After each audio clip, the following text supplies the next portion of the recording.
En esta mañana, hermanos, vamos a nuestra clase número 4, donde vamos a estar abordando el capítulo acerca del decreto de Dios. Pero antes, hermanos, de entrar al capítulo del decreto, yo quiero recordar brevemente aquellos 3 puntos que estuvimos mirando acerca de la Trinidad y un punto más que por temas de tiempo no pudimos considerar la semana pasada. Entonces, lo primero es recordar aquellas declaraciones acerca de lo que creemos de la Trinidad, que siempre debemos de confesar. Dios, esta es la primera, Dios es 3 personas diferentes. La segunda es, cada persona es plenamente Dios. Y la tercera es que hay un solo Dios verdadero. Estas fueron las 3 declaraciones que estuvimos mirando la semana pasada y también hicimos el ejercicio de que si negáramos alguna de ellas, cualquiera de las 3, pues estaríamos creyendo en un Dios que no es el Dios de las Santas Escrituras. Decíamos que si negamos la primera, que Él es 3 personas diferentes, entonces estaríamos creyendo en 3 manifestaciones, como algunos han pensado, que Dios Padre se presenta como Padre al principio, luego se presenta como el Hijo y luego se presenta ya con el día de Pentecostés en adelante, digamos, se presenta como el Espíritu Santo. Pero lo que nosotros creemos conforme a la palabra es que ellos son 3 personas eternas y son 3 personas diferentes. Entonces, cuando hacíamos el ejercicio decíamos que negar la primera se equivaldría a creer en 3 manifestaciones. Si negamos la segunda, eso equivaldría a creer en 3 partes, en un Dios de 3 partes. Si yo no creo que Dios Padre es completamente Dios, que Dios Hijo es completamente Dios y que Dios Espíritu Santo es completamente Dios, entonces estaría diciendo que el Padre es una parte y que el Hijo es otra parte y que el Espíritu Santo es una tercera parte. Pero esto no enseña la Escritura. La Escritura enseña que cada persona bendita de la Trinidad es completamente Dios. Y la tercera, decíamos que quien niegue la tercera, pues entonces va a terminar creyendo es en 3 dioses. Nosotros creemos, a la luz de la palabra, que hay solamente un Dios verdadero. Y otra de las cosas que estuvimos también mencionando fue que todas las ilustraciones que son comúnmente usadas para hablar, para tratar de explicar la Trinidad, siempre se quedan cortas. Y algo importante que creo que no mencioné hace 8 días fue que la Biblia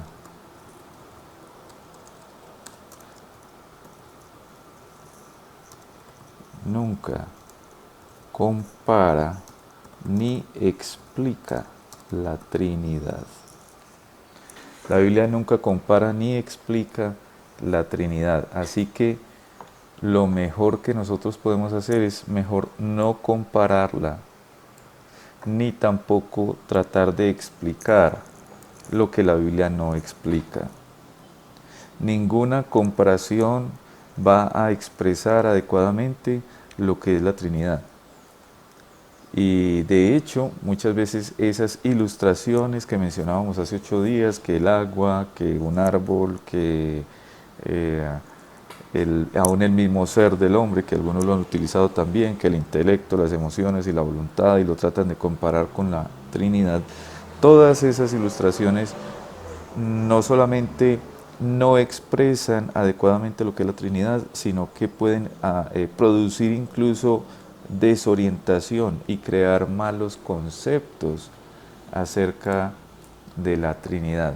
Entonces, lo que mejor podemos hacer es no compararla, porque la Biblia nunca la compara con nada, y también no pretender explicar lo que para nosotros como seres humanos finitos, limitados, es imposible explicar. Pero ante todo sí hemos de creerla, porque eso es lo que enseña la Escritura. Muy bien, esto a modo de una pequeña recorderis de lo que estuvimos viendo hace 8 días. Y hace 8 días no tuvimos tiempo de hablar un poco sobre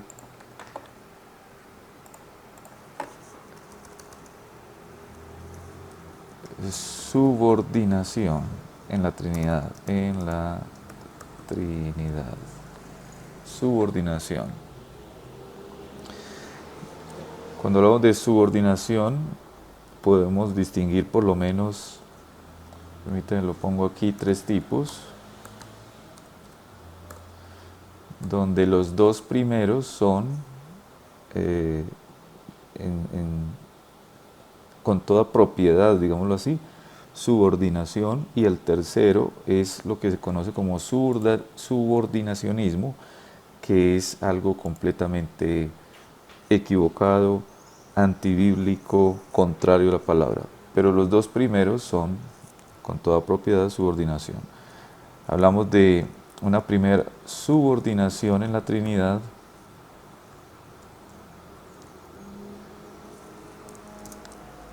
que se conoce como subordinación económica, o también como en cuanto a modos de operación. Voy a colocar esto, hermanos, por aquí en otro lugar para tratar de que podamos ver mejor.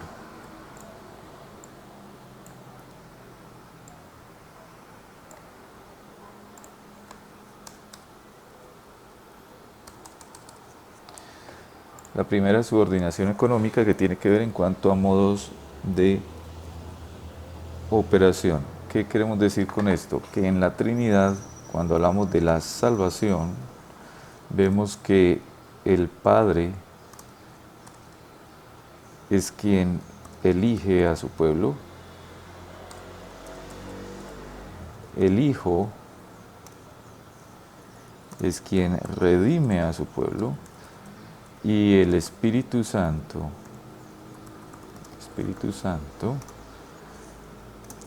es quien aplica esa redención, digamos. El Padre es quien elige, el Hijo es el que va a la cruz y redime, y el Espíritu Santo es quien en un momento dentro de la esfera del tiempo aplica esa redención sobre todos aquellos que el Padre eligió en la eternidad y que el Hijo en su momento murió por ellos.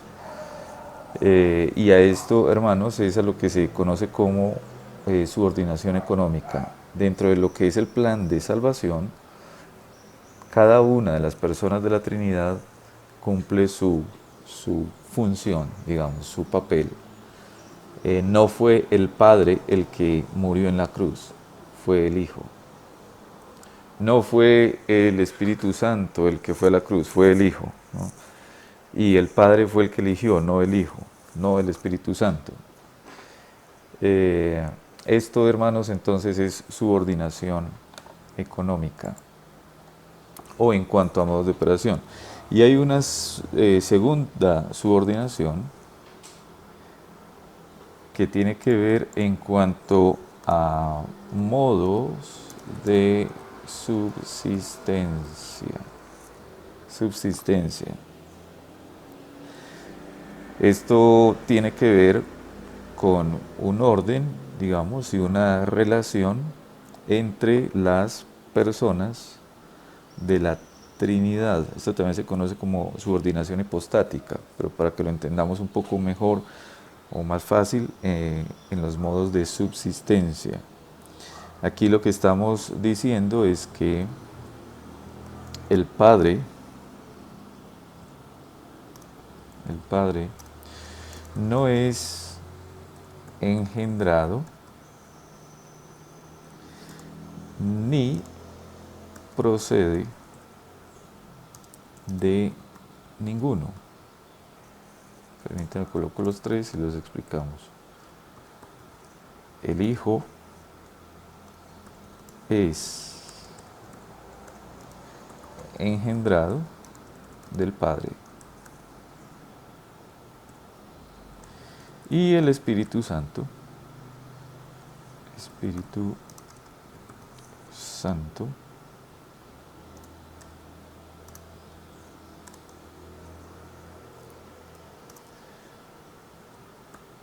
procede del Padre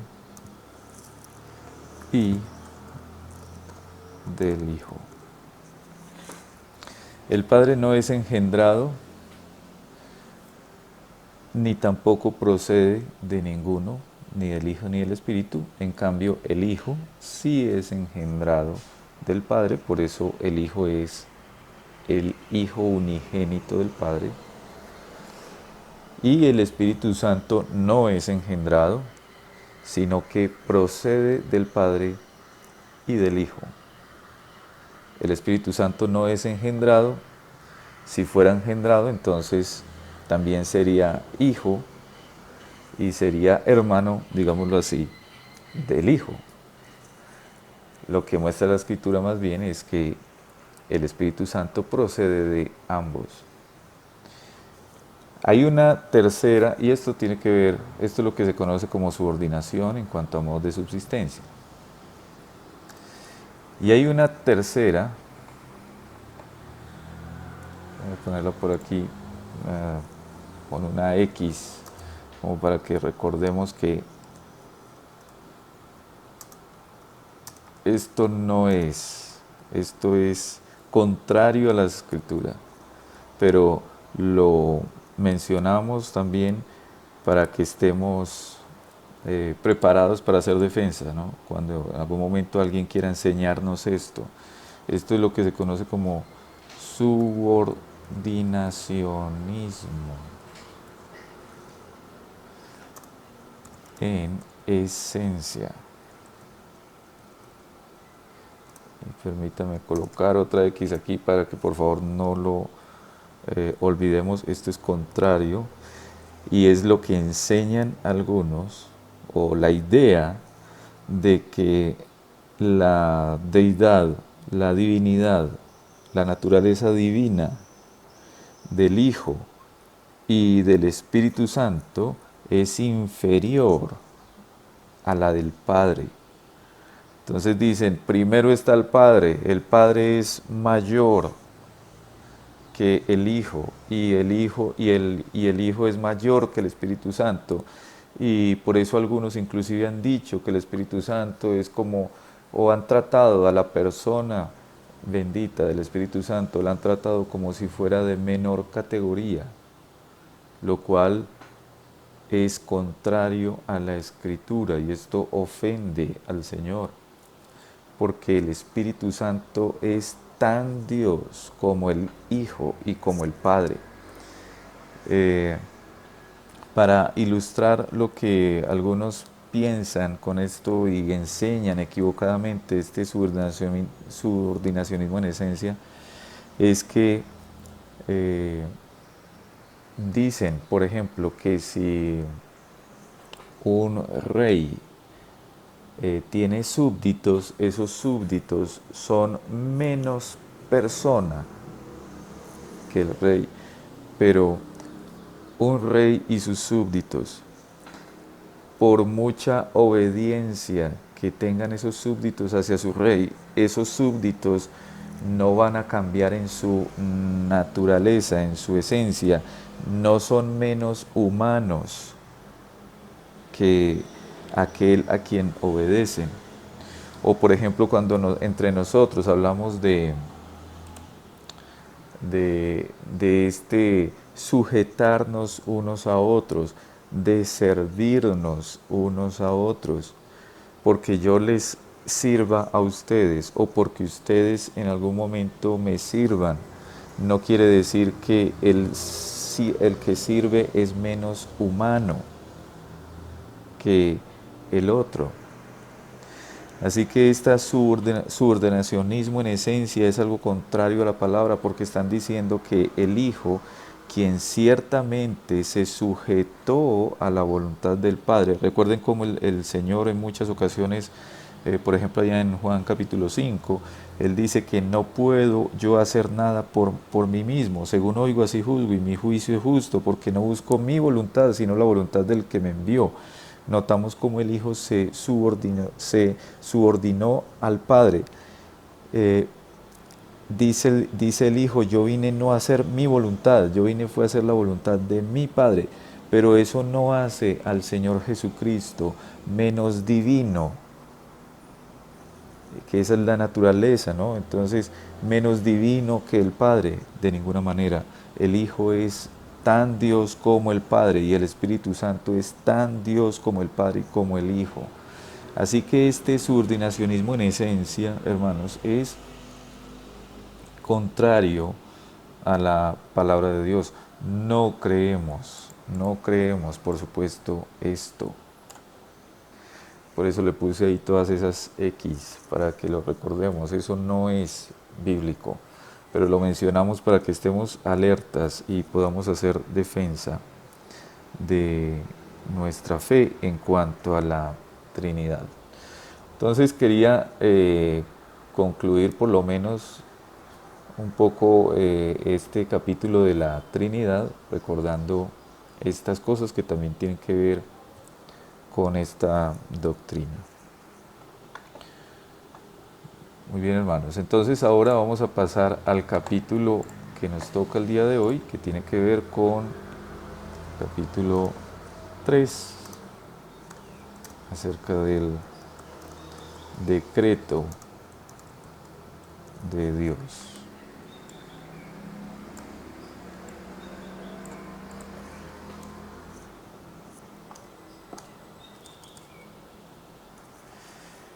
Antes, hermanos, de tomar el primer punto de nuestra confesión en este capítulo 3, quiero recordarles ese orden lógico que les había mencionado desde nuestra primera clase. Ese orden lógico que encontramos en la confesión. El capítulo 1 habla de las Sagradas Escrituras, porque ahí Dios se revela y ahí encontramos todo este fundamento de nuestra fe. Entonces comienza la confesión con las Sagradas Escrituras, luego habla de el Dios Trino, porque Dios en todas las Escrituras se revela como tal, Dios Padre, Dios Hijo, Dios Espíritu Santo. Luego nos dice la Escritura que este Dios Trino decreta todas las cosas. Permítame hacerlo por lo menos hasta el punto 5. En el capítulo 4 vamos a ver que el Dios que decreta todas las cosas, dentro de ese decreto estuvo crear todas las cosas. La creación, en el punto 4 vamos a hablar de la creación, en el punto 5 vamos a hablar de la providencia. Cómo Dios, providencia, cómo Dios sostiene, dirige, mantiene, gobierna todas las cosas para que se cumplan sus decretos. Recuerden, hermanos, que ir aprendiendo poco a poco este orden lógico de la confesión nos va a ayudar a recordar y a entender como esa conexión que hay entre un capítulo y otro. Entonces hoy, después de ver que Dios en su palabra se revela como ese Dios trino, vamos a hablar de que ese Dios trino decreta, establece todas las cosas. Vamos entonces, hermanos, a Isaías, para que entremos al primer punto. Isaías capítulo 14, versículo 24 al 27. Dice allí la palabra del Señor. Jehová de los ejércitos juró diciendo: ciertamente se hará de la manera que lo he pensado, y será confirmado como lo he determinado, que quebrantaré al asirio en mi tierra, y en mis montes lo hollaré, y su yugo será apartado de ellos, y su carga será quitada de su hombro. Este es el consejo que está acordado sobre toda la tierra, y esta la mano extendida sobre las naciones, porque Jehová de los ejércitos lo ha determinado. ¿Y quién lo impedirá? Y su mano extendida, ¿quién la hará retroceder? Quiero que notemos, hermanos, varias expresiones que tenemos ahí en el texto acerca de lo que es el decreto de Dios. Allí en Isaías dice que se hará de la manera que lo he pensado. Dice además que será confirmado como lo he determinado.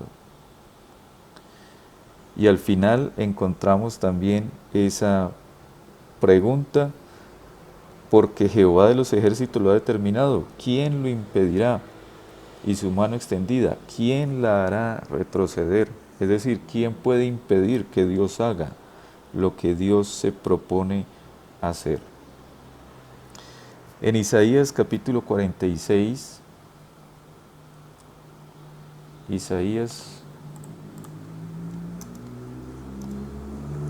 capítulo 46, versículos 9 al 10, dice: acordaos de las cosas pasadas, desde los tiempos antiguos, porque yo soy Dios y no hay otro, y nada hay semejante a mí, que anuncio lo por venir desde el principio. Note lo que está diciendo ahí la palabra, que anuncio lo por venir desde el principio, y desde la antigüedad lo que aún no era hecho, que digo, mi consejo permanecerá, y haré todo lo que quiero. Efesios capítulo 1, versículo 11.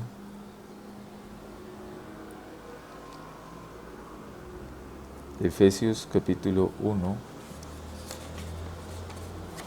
versículo 11. Dice: en él asimismo tuvimos herencia, habiendo sido predestinados conforme al propósito del que hace todas las cosas según el designio de su voluntad. Nótese ahí como la Escritura deja claro que Él hace todas las cosas, no algunas cosas, sino todas las cosas, y las hace según el designio de su propia voluntad.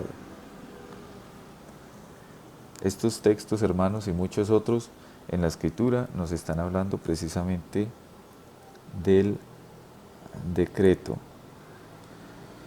de ese propósito eterno de Dios, de hacer conforme a lo que Él se propuso hacer. Vamos a leer el punto 1 del capítulo 3 de la confesión.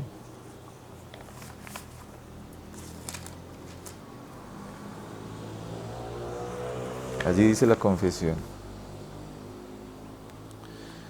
Dios desde toda la eternidad, por el sapientísimo y santísimo consejo de su propia voluntad, ha decretado en sí mismo, libre e inalterablemente, todas las cosas, todo lo que sucede. Sin embargo, de tal manera que por ello Dios ni es autor del pecado, ni tiene comunión con nadie en el mismo, ni se hace violencia a la voluntad de la criatura, ni se quita la libertad o contingencia de las causas secundarias, sino que más bien las establece, en lo cual se manifiesta su sabiduría en disponer todas las cosas y su poder y fidelidad en llevar a cabo sus decretos.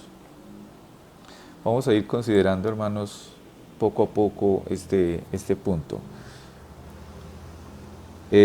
Este punto de la confesión nos está diciendo, como dice la Escritura, que Dios ha decretado todas las cosas, todo lo que sucede. Entonces esto afecta a todo el universo, no solamente al pueblo de Dios, sino a todo el universo, todo lo que existe.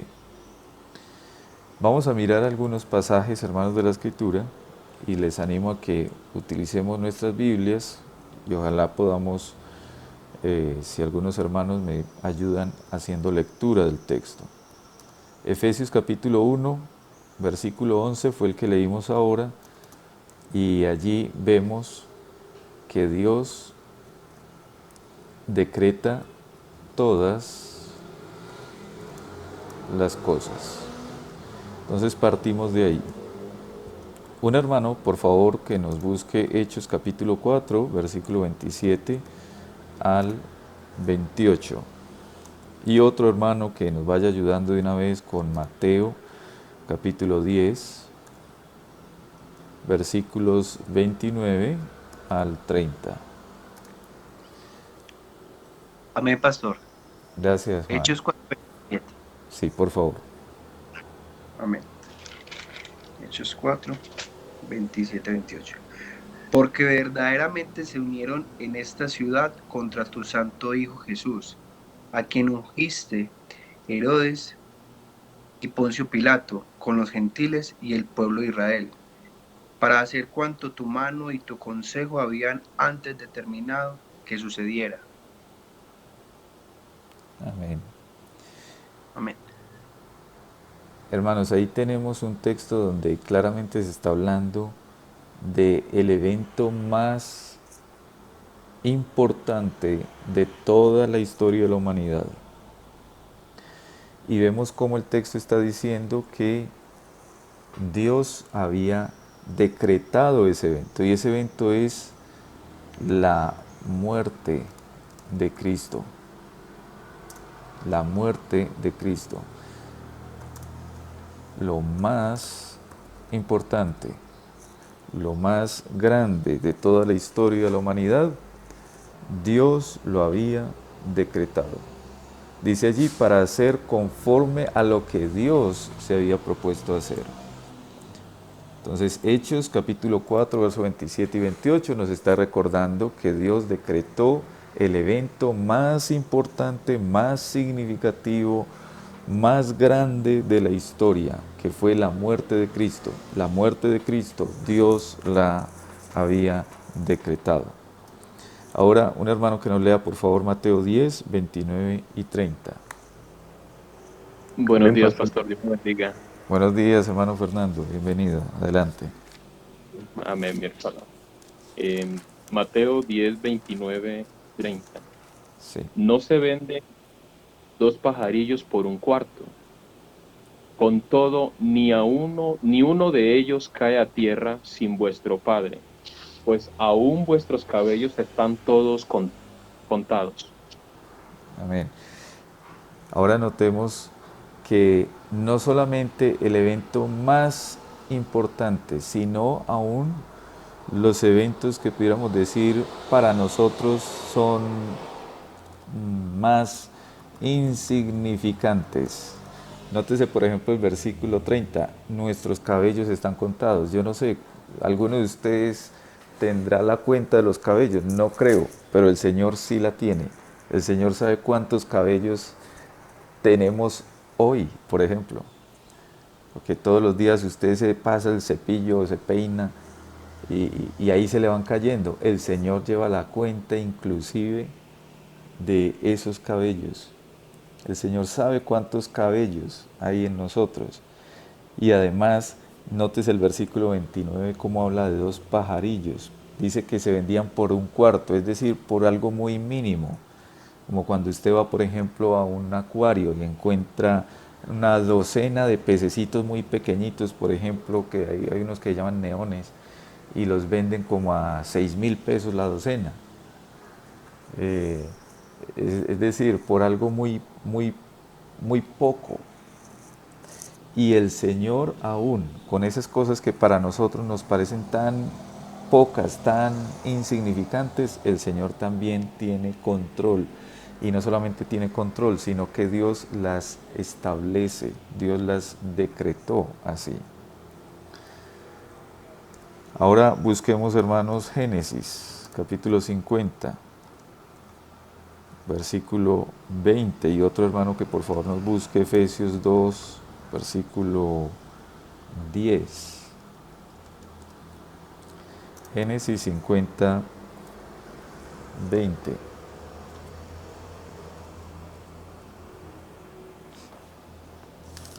Si algún hermano lo tiene y lo puede leer, adelante. Pastor, Amén. Adelante, Jair. vosotros pensáis en mal contra mí, mas Dios lo encaminó a bien para hacer lo que vemos hoy, para mantener en vida a mucho pueblo. Ahí recordamos la historia de José con los hermanos. José diciéndole a los hermanos, cuando ya había, yo creo que todos hemos leído la historia de José allá en Génesis, cuando ya era ya el segundo al mando en Egipto y ya estaba con los hermanos allá y entonces ya había muerto incluso el papá, Jacob, y entonces él les dice, ustedes pensaron mal contra mí, pero Dios encaminó para bien esa mala acción, ese pecado de los hermanos de Jacob. Así que el decreto de Dios también incluye las malas acciones de los hombres. Malas acciones que son hechas libremente. Entonces el decreto de Dios también incluye esas malas acciones de los hombres. Y no solamente las incluye, sino que también tiene control sobre ellas. Nótese cómo el texto de Génesis 50:20 nos muestra que Dios utiliza incluso nuestro pecado para llevar al cumplimiento de los decretos de Dios. Dios había establecido que Él iba a cuidar de su pueblo de esa manera, proveyéndoles a través de Egipto. Y entonces utilizó ese enojo, esa envidia de los hermanos de José para que entonces ellos en su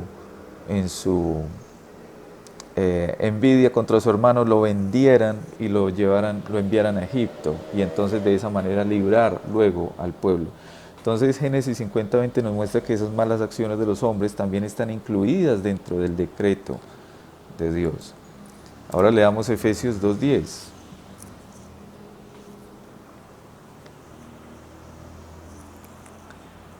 Amén, Amén. pastor. Amén. Bien puede, hermano. Perdón. Porque somos hechuras suyas, creados en Cristo Jesús para buenas obras, las cuales Dios preparó de antemano para que anduviésemos en ellas. Amén. Esas buenas obras Dios preparó de antemano para que andemos en ellas. Nótese que el decreto de Dios también incluye las buenas acciones. Entonces, no solamente incluye las malas acciones de los hombres, sino que también incluye las buenas acciones de los hombres, esas buenas obras que Dios preparó de antemano para que nosotros, su pueblo, caminemos en ellas. Ahora vamos, hermanos, a Proverbios. Proverbios capítulo 16, versículo 9. Y otro hermano que por favor nos busque Proverbios 21, 1. Proverbios 16, 9.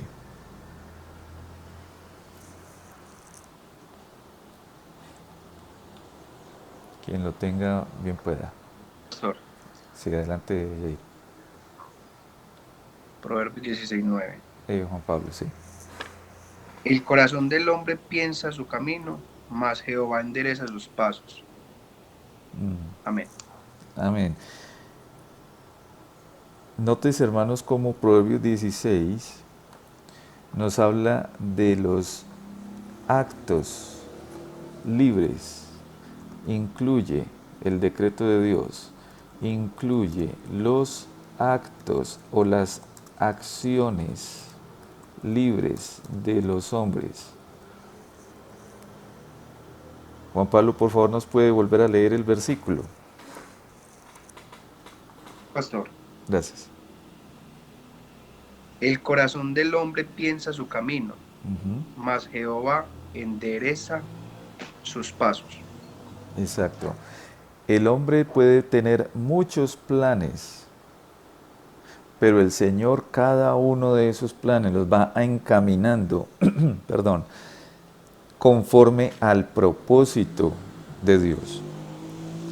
Por eso dice que el hombre puede planear, puede pensar, puede proponerse muchas cosas, pero finalmente la última palabra la tiene Dios. Y aquí estamos hablando, hermanos, de hombres, pudiéramos colocarlo así, comunes, como cualquiera de nosotros, ustedes o yo. Pero leamos ahora Proverbios 21:1.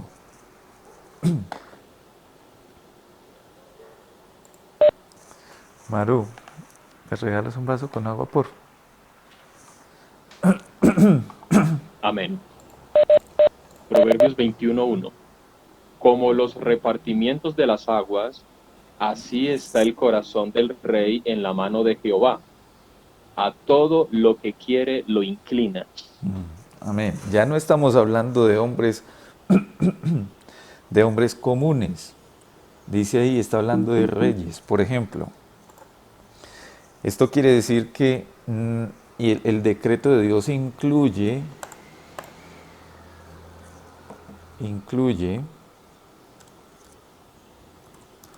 los actos o acciones de los gobernantes, por ejemplo. Ellos pueden tomar decisiones que afecten a países y naciones enteras, pero finalmente es Dios quien está dirigiendo todas las cosas. Y yo creo, hermanos, que esto es importante para nosotros cuando vemos lo que pasa en nuestros países, en nuestras naciones. Muchos, por ejemplo, no estuvieron de acuerdo o no hemos estado de acuerdo muchas veces con decisiones que toman nuestros presidentes, pero debemos de recordar que Dios finalmente es quien está gobernando, no son nuestros presidentes. Dios utiliza a nuestros presidentes, a todos nuestros gobernantes, pero es Dios quien está dirigiendo finalmente toda esta historia para que se cumpla esos decretos que Dios ha establecido. Por supuesto que nuestros presidentes, nuestros gobernantes hacen cosas que son muchas veces contrarias a la palabra de Dios, pero debemos de descansar que Dios es soberano sobre todo, que Dios está obrando en la historia y que Dios es la sabiduría y Él sabe cómo hacer las cosas. Sin embargo, también, como decía ahorita la confesión, y esto es importante recordarlo, Dios no es autor del pecado. Es el hombre quien peca. Pero Dios utiliza ese pecado, así como lo utilizó, o como leíamos ahorita en Génesis 50:20, utilizó el pecado de los hermanos de José para liberar, para darle alimento a su pueblo a través de Egipto. Entonces, el decreto de Dios incluye no solamente las acciones de hombres comunes como nosotros, sino que también incluye las acciones de los gobernantes, de los poderosos en el mundo, como se hacen llamar. Ahora leamos, hermanos, Proverbios, capítulo 16, verso 33. Y un hermano que por favor nos lea Primera de Reyes 22, 34. Proverbios 16, 33.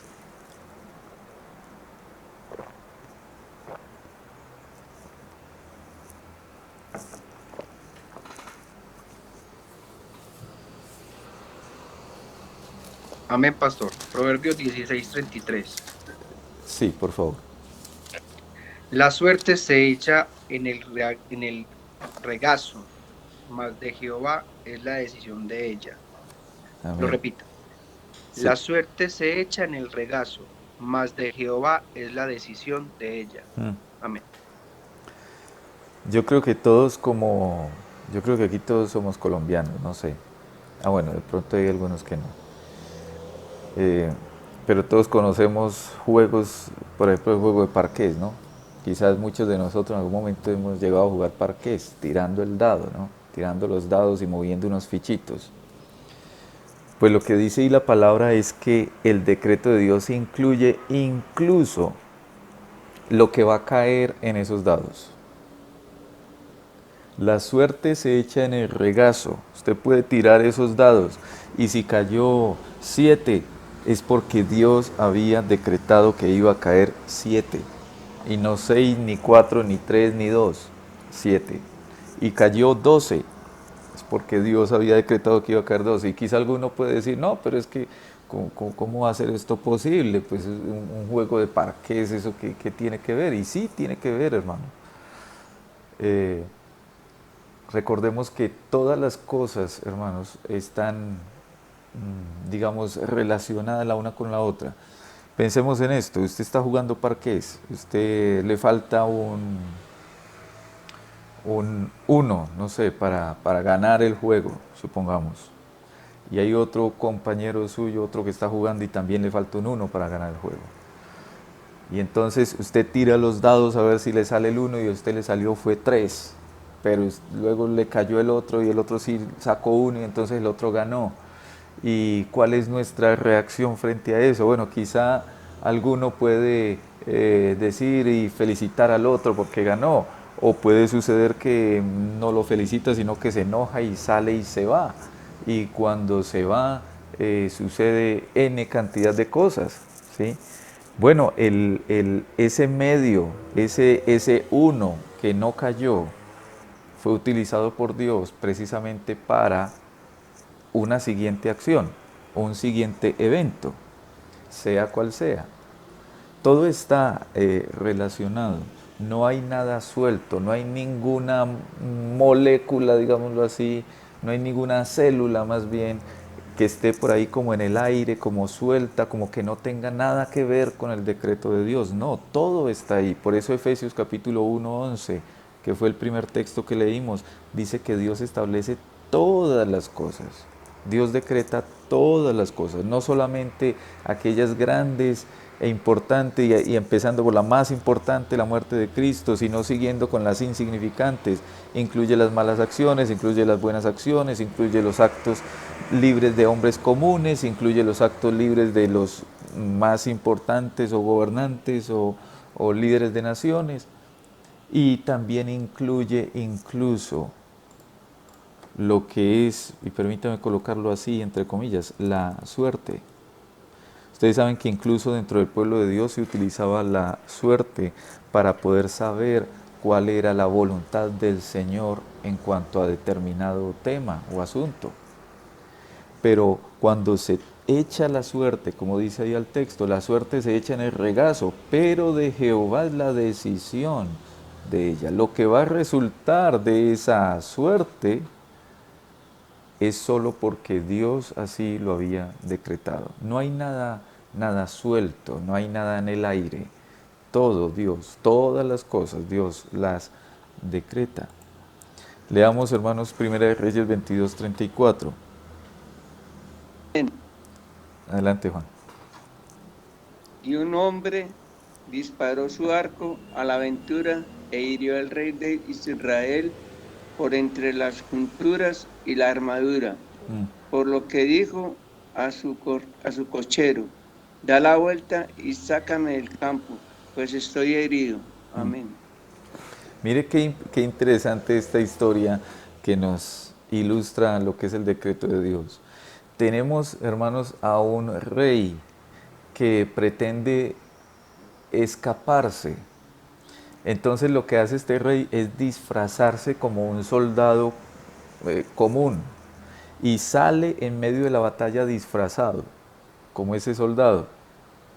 Y dice la escritura que alguien tiró una flecha, como dice, si mal no recuerdo la Reina Valera, dice a la aventura.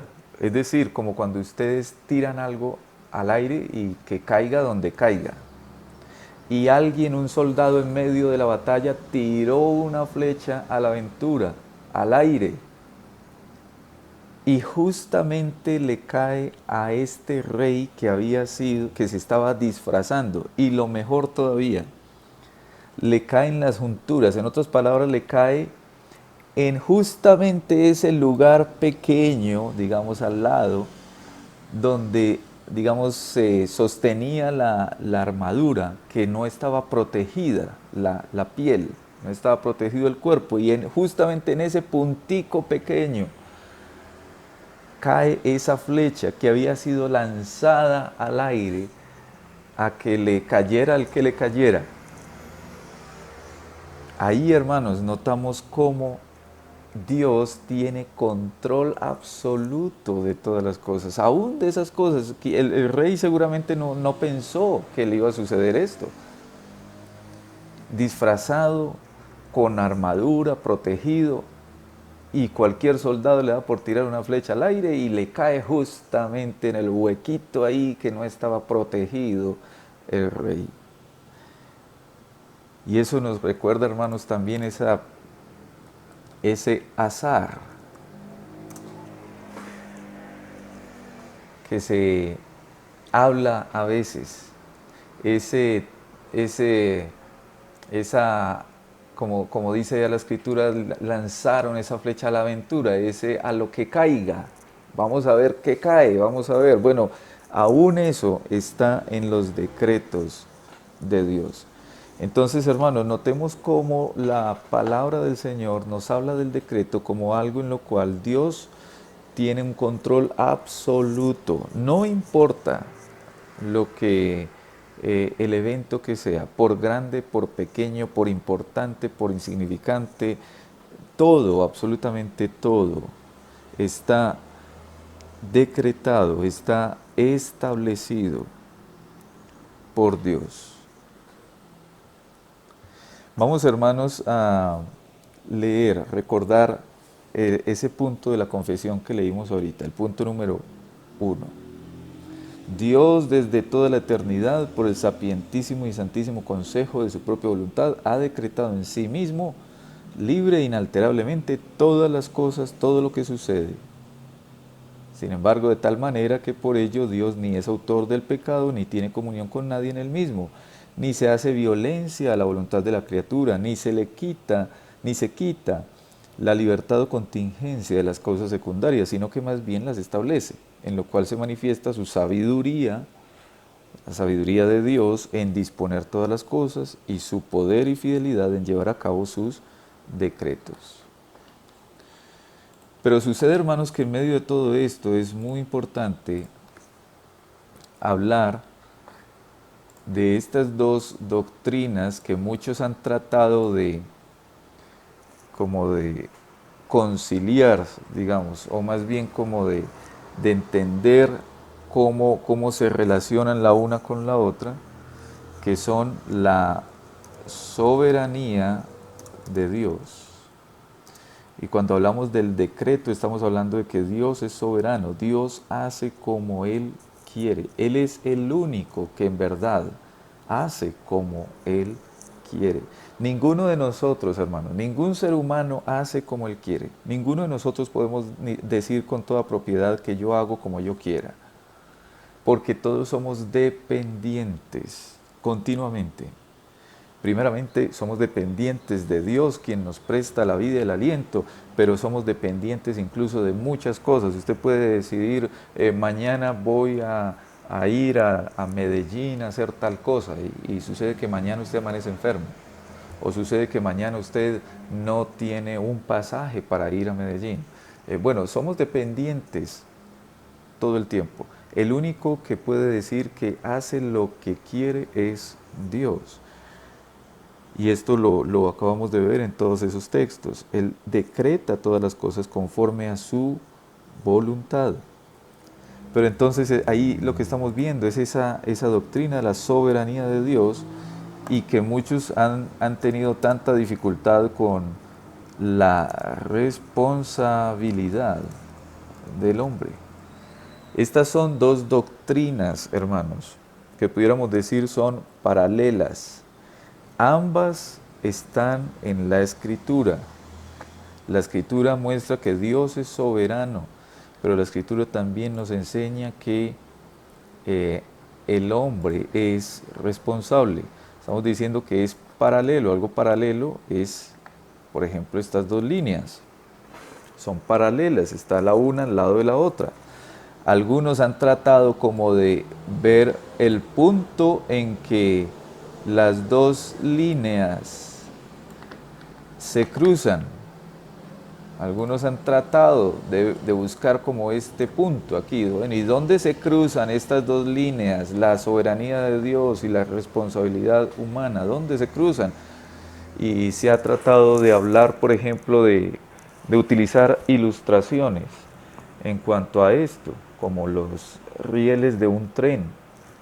Si usted se para en una carrilera entre los dos rieles, usted va a mirar como que hacia el infinito, hacia el frente, por allá más adelante, pareciera ser como que las dos líneas se cruzan o se unen, pero ciertamente en ningún punto se unen. La soberanía de Dios y la responsabilidad del hombre son dos doctrinas bíblicas, están ahí en la Escritura. Y no tenemos necesidad de estar buscando dónde se unen estas dos doctrinas. Vamos, hermanos, a hablar entonces un poco sobre esto para que podamos tener claridad frente a lo que es el decreto de Dios. Busquemos, hermanos, un hermano que por favor nos busque Hechos, capítulo 2, versículo 23. Hechos, capítulo 2,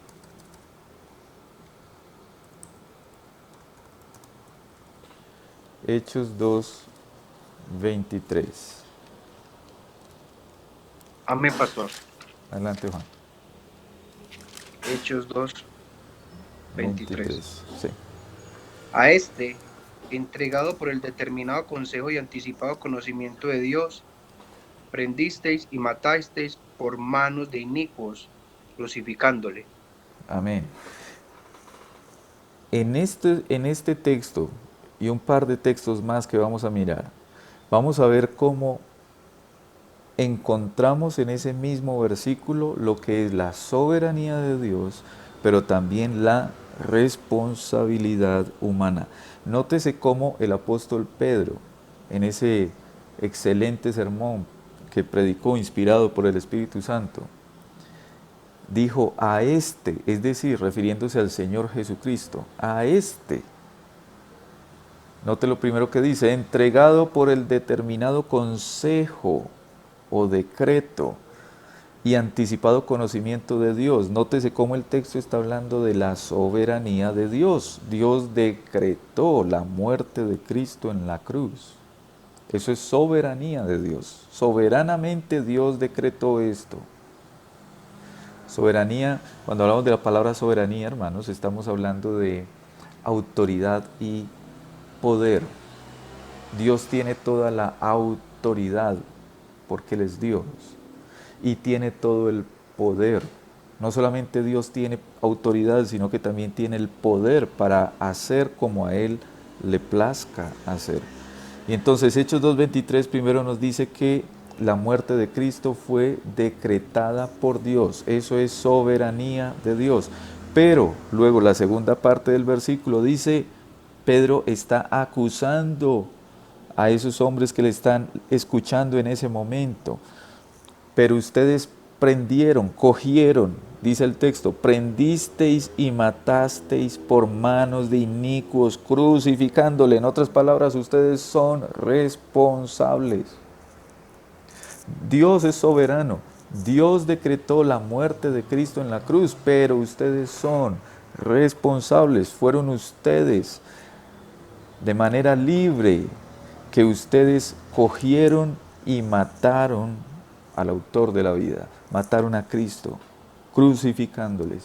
Entonces, nótese cómo en el texto, hermanos, están presentes estas dos doctrinas. Dios soberano, Dios es soberano, pero el hombre es responsable de sus actos. de sus pensamientos, de sus palabras, de todo. Ahora leamos Marcos. Marcos.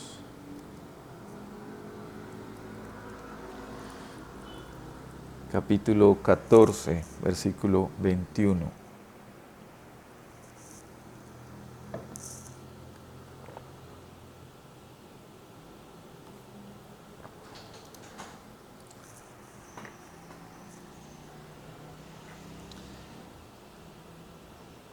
Dice la palabra: a la verdad el Hijo del Hombre va según está escrito de él.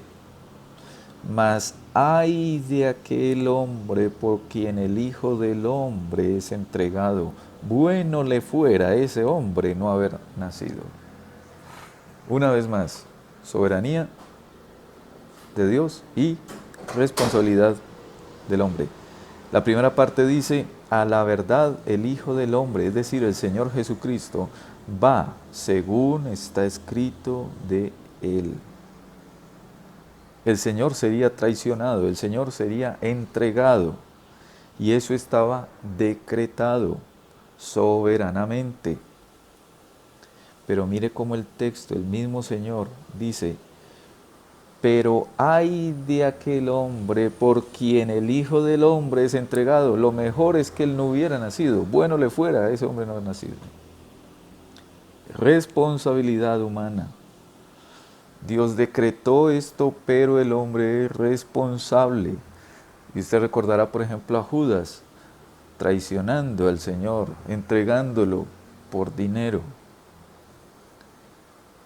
Bueno, eso estaba establecido, eso estaba decretado, eso ya estaba escrito. Así iban a hacer con el Señor porque el Padre así lo estableció. Pero Judas, por ejemplo, responsable de lo que hizo. Y dice ahí: bueno le fuera a ese hombre no haber nacido. Soberanía y responsabilidad humana. Leamos ahora Mateo capítulo 18, versículo 7.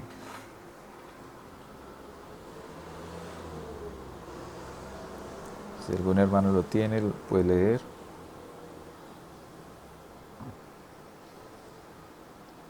Amén, pastor. Gracias, Juan. Mateo 18:7. Ay del mundo por los tropiezos, porque es necesario que vengan tropiezos, pero ay de aquel hombre por quien viene el tropiezo. Mire cómo la Escritura allí nos habla de que los tropiezos son necesarios. Pero ay de aquel hombre por quien viene el tropiezo. Una vez más, soberanía de Dios. Hermanos, las dificultades, las luchas, las pruebas vienen precisamente de nuestro Dios. Pero eso no quiere decir que entonces, bueno, yo le voy a poner tropiezo al hermano fulanito, porque la palabra de Dios dice que es necesario los tropiezos. Ahí dice la palabra que ay de aquel hombre por quien viene el tropiezo. En otras palabras, somos responsables también cuando ponemos tropiezo. No podemos argumentar diciendo: no, pero es que los tropiezos son necesarios. Yo lo hice para que el hermano aprendiera tal cosa. Bueno, pero eres responsable de lo que has hecho. Una vez más, soberanía de Dios y responsabilidad del hombre. Dios es soberano, el hombre es responsable. Nótese cómo en la confesión, hermanos, ahí en el punto 1, dice en cuanto a estas cosas, voy a leer desde el punto número 2 pequeñito, si usted tiene su confesión, dice: sin embargo, de tal manera que por ello Dios ni es autor del pecado ni tiene comunión con nadie en el mismo. Dios utiliza el pecado en nosotros, pero eso no quiere decir que Dios ponga pecado en nosotros. nosotros por naturaleza somos pecadores. Y entonces nosotros actuamos conforme a esta naturaleza corrupta por el pecado. Entonces Dios no es autor del pecado ni tiene comunión con nadie en él mismo, es decir, en el pecado. Y luego continúa diciendo después del numeral 3, numerito 3, ni se hace violencia a la voluntad de la criatura, ni se quita la libertad o contingencia de las causas secundarias. Pudiéramos preguntarnos, bueno, entonces, ¿el ser humano es libre, sí o no? ¿El ser humano es libre, sí o no? Y tendríamos primero que preguntarnos, bueno, ¿qué es libertad? Libertad. Para algunos, libertad,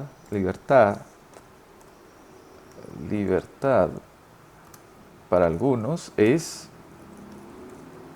hacer lo que yo quiera. Esa es como una definición de libertad que tiene el hombre natural. Si salimos a la calle y le preguntamos a cualquier persona que va pasando, ¿usted es libre? Muy seguramente la persona va a decir que sí, yo soy libre. ¿Y por qué es libre? Porque yo puedo hacer lo que yo quiera. Pero sucede, hermanos, que esa libertad de hacer lo que yo quiera es lo que pudiéramos llamar autonomía. Autonomía. Auto es decir, a sí mismo, y nomia es ley. Ley. Es decir, el que hace lo que quiere es porque es ley a sí mismo. Y sucede que esto solamente Dios, solo Dios, es autónomo. Entonces, hablar de hacer lo que yo quiera es hablar de autonomía, no propiamente libertad. Hacer lo que yo quiera es autonomía. Y sucede que solamente Dios es ley para sí mismo. Solo Dios es ley para sí mismo. No hay nadie por encima de Dios. No hay nadie que le pueda poner leyes a Dios. Al contrario, Dios es quien establece su ley. Entonces, hacer lo que yo quiera no es libertad.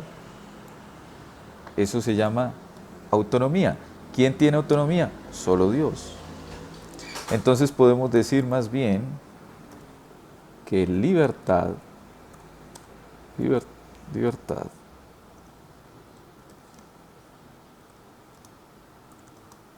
es ausencia de coerción externa. Es decir, que no hay nada externo a mí que me obligue a determinada cosa o acción. Que no hay nada externo, ajeno a mí, que me esté obligando a. Por ejemplo, cuando hablamos de una persona que ha perdido su libertad, por ejemplo, hablamos de una persona que ha sido secuestrada. Entonces la persona está metida quizás en una jaula, como hemos visto, algo tan inhumano, en una jaula, pero es contra su propia voluntad. La persona no quiere estar ahí, la obligaron, la metieron ahí. Hay una fuerza externa, llámese el secuestrador o estos criminales, que obligan precisamente a la persona a estar ahí. Entonces, libertad, podemos decir más bien que es esa ausencia, esa falta de que haya una fuerza externa que obre sobre nosotros. Por eso ahí la confesión dice que ni se hace violencia a la voluntad de la criatura. Cuando el ser humano peca, peca por sí mismo. Nadie le está obligando a pecar. De su propia naturaleza, de adentro, no es de afuera, sino de adentro de sí mismo, peca. Por eso dice la confesión que ni se quita la libertad o contingencia de las causas secundarias. De las causas secundarias vamos a hablar también más adelante en este mismo punto, en este mismo capítulo. Pero por el momento, hermanos, quiero que tengamos presente este concepto de libertad. El hombre es libre, pero sucede que el hombre natural es esclavo del pecado. Entonces, en su naturaleza pecaminosa, él con toda libertad, sin que nadie lo obligue, de su propia naturaleza, como lo dice también allá Santiago, de su propia naturaleza, él peca. No hay algo externo que lo obligue a.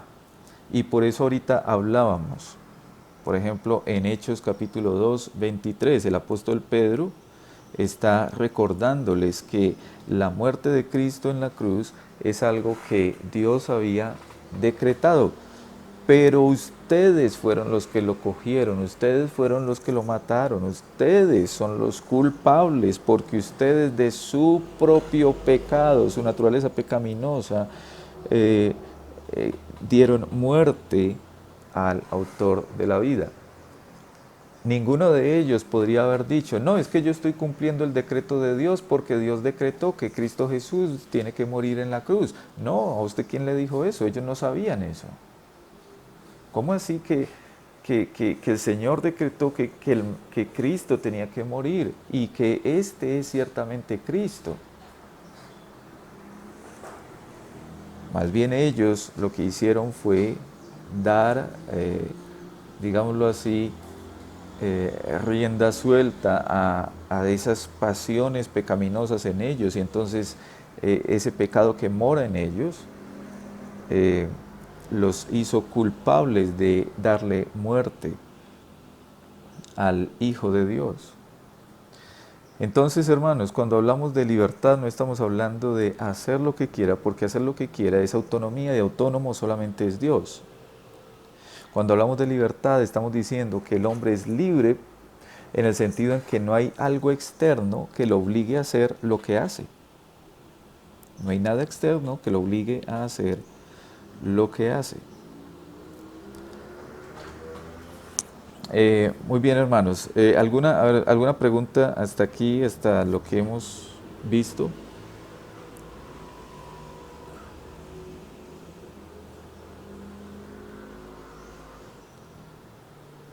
Bueno, parece que no, entonces vamos bien, con la ayuda del Señor, espero. Vamos, hermanos, al punto número 2 de nuestra confesión.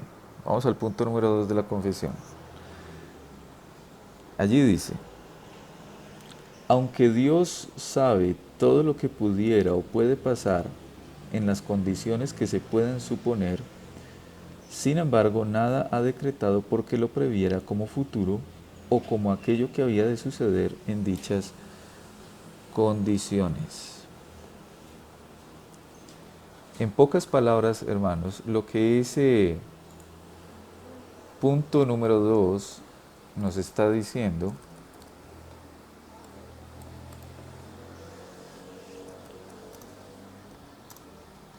es que Dios decreta todas las cosas.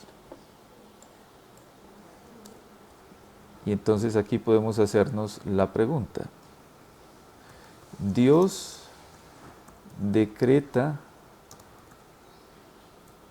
porque prevé todas las cosas? ¿O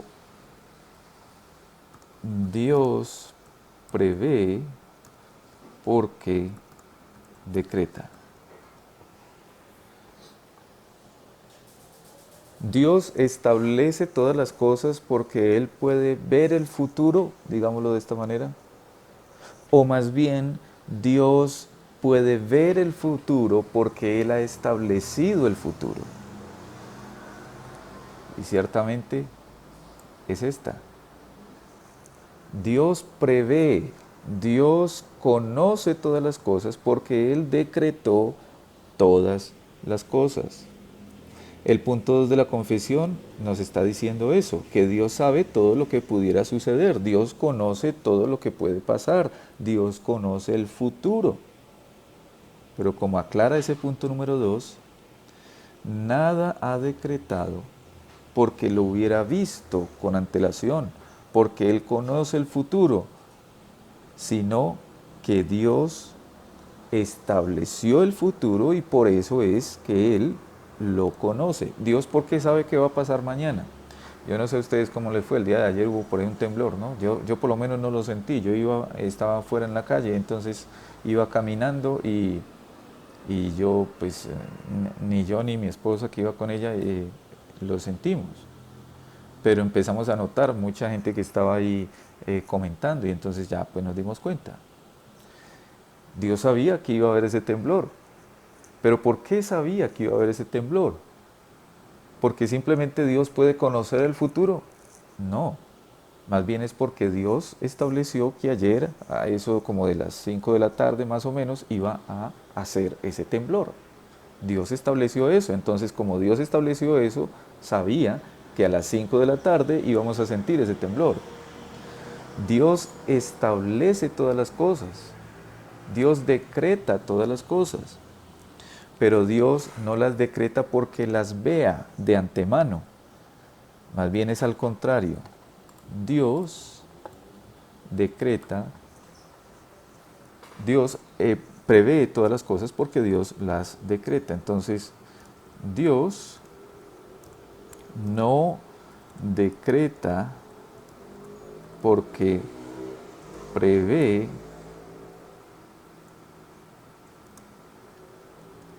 sino que Dios prevé porque decreta.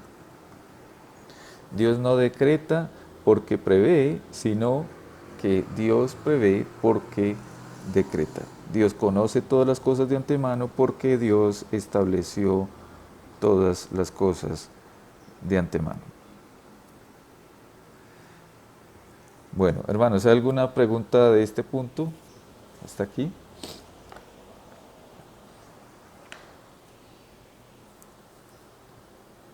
Muy bien. Hermanos, vamos a terminar por hoy nuestra clase. Todavía el capítulo 3 del decreto, por supuesto, nos faltan los puntos 3 hasta el punto 7. Pero esto es lo que vamos a estar precisamente abordando la semana entrante, donde vamos a hablar precisamente también sobre esas causas secundarias que habló el punto número 1 que leímos hoy.